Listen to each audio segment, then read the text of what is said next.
If we go back to the origins of the Glendale Gateway Trust, it was established at a time when it was recognised that there were particular challenges for rural communities, and those challenges included things like employment, housing provision and generally community welfare.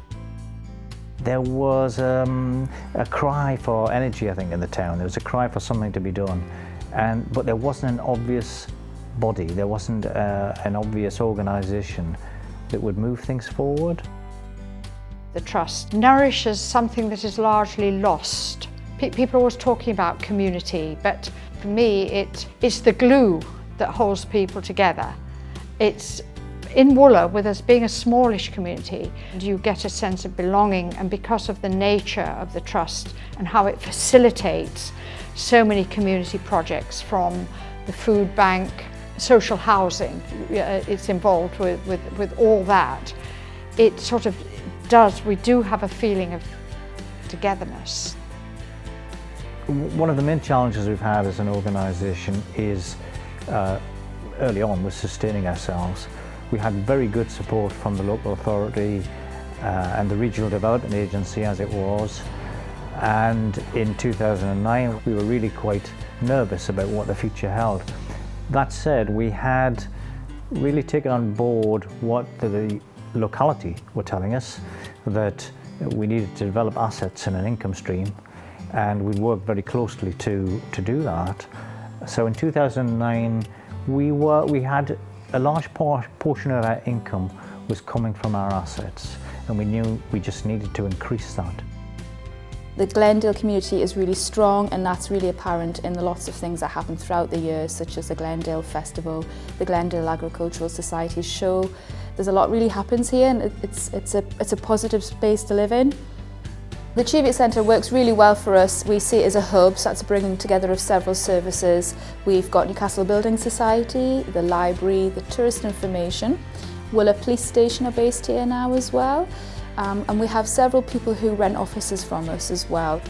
Then we have the community spaces, so we have 2 halls which we rent out to people who might have an exercise class or a meeting or a business breakfast. Wooler has had a youth hostel since 1932, believe it or not. We knew the hostel well. Some of us had actually worked there from time to time, and we were dismayed to hear the Youth Hostel Association were going to close it in 2006 as part of a big national reorganisation. We didn't want to lose it. So at the time we approached funders, and in a very short space of time we managed to actually raise the £250,000 that was required, bought it from the YHA. The Gateway Trust are absolutely fantastic. So like I said, when first took the place over, because we had no experience in running a hostel at all, initially there was such a great resource to have to ask questions. So how did you do this before, and how do we do that, and what's this for? Tom from the Gateway Trust, for instance, he was a warden here, so the knowledge he has of the building is fantastic. Without this place being here, people wouldn't go down to these local shops and local communities. The tourist information place and the Gateway Trust at the Cheviot Centre there, that's a great resource for people coming. We were delighted, absolutely delighted, that Carl and Cindy took over, and what a difference they've made. They clearly want to do the job, and it just reinforces that view that enabling is extremely important. It's not about managing everything, it's about enabling other people to manage. An area like ours in a deep rural location is so dependent on micro-enterprises, micro-businesses, and we've done what we can to try and support and encourage and enable people to start those micro-enterprises. We have a number of office spaces here at the Cheviot Centre. They're very popular. One of the reasons I'm convinced it's so successful is because it's such a nice environment to work in. We have offices in the main building, we have office pods, and there's just a nice community feeling about it, a nice atmosphere in the building. Housing is certainly an issue, accommodation is an issue for people. So there needs to be accommodation that's affordable at every level. We became a registered provider of social housing. We did that in 2011. and that gave us access to additional funding from the Homes and Communities Agency. We were able to develop more housing, we were able to develop our income stream, so it's put us in a fairly secure position. The Trust has, over a number of years, taken over redundant properties, brought them into usage, refurbished them to a good standard, which has provided commercial opportunities for the High Street and living accommodation on the High Street as well, all of which returns a sense of life to a High Street that would otherwise be struggling. I think we also need access to our services. There is a trend, a drift for services to become ever more centralised on larger towns and larger communities. No good for people living here in rural communities. They need to have access to services easily and readily without huge travelling complications or huge expense. If the RVS service didn't exist, our clients would be at home.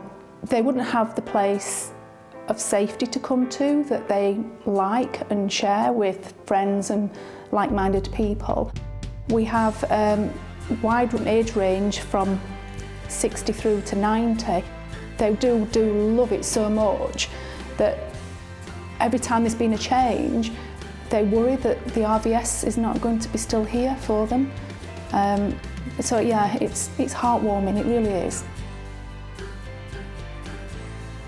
One of the things we've always said is we don't want to start activities and then have to stop them because they're not sustainable. And that overarching principle is the same for the Trust as a whole. We're here for the long haul. We're not an organisation that wants to disappear.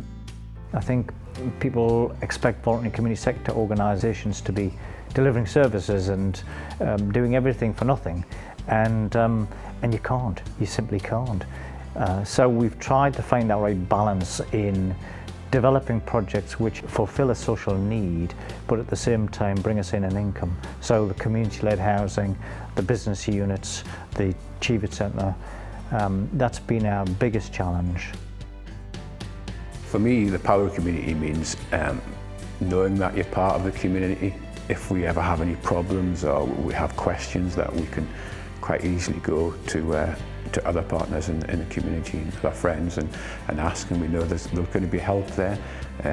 If we were in times of trouble or in need, we know that we can go and ask, and there'll be somebody there to help us, and likewise we'd be there to help them.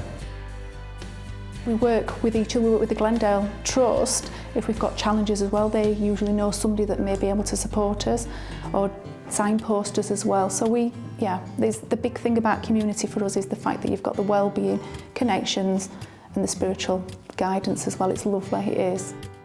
One of the things that we undervalue as a society is how much we can do when we all pull together in the same direction. And I think the power of community harnesses that.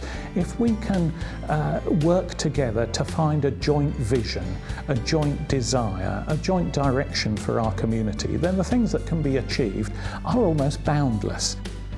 What makes this community, this Glendale Gateway Trust, unique, in my opinion, it's the lack of ego that makes this place run. There's no me and mine in this, it's ours. That sense of belonging, to me, that is what community is about. Power of community is extremely important. I think if we didn't have people behind us, if we didn't have supporters, if we didn't have good trustees, we could never have achieved what we've done. Trying to achieve consensus in a small place like this is really quite difficult, but I think if you can demonstrate that you're straightforward and your intentions are good, and you've got the community at heart, then I think you can get people on board and get people behind you and make things happen.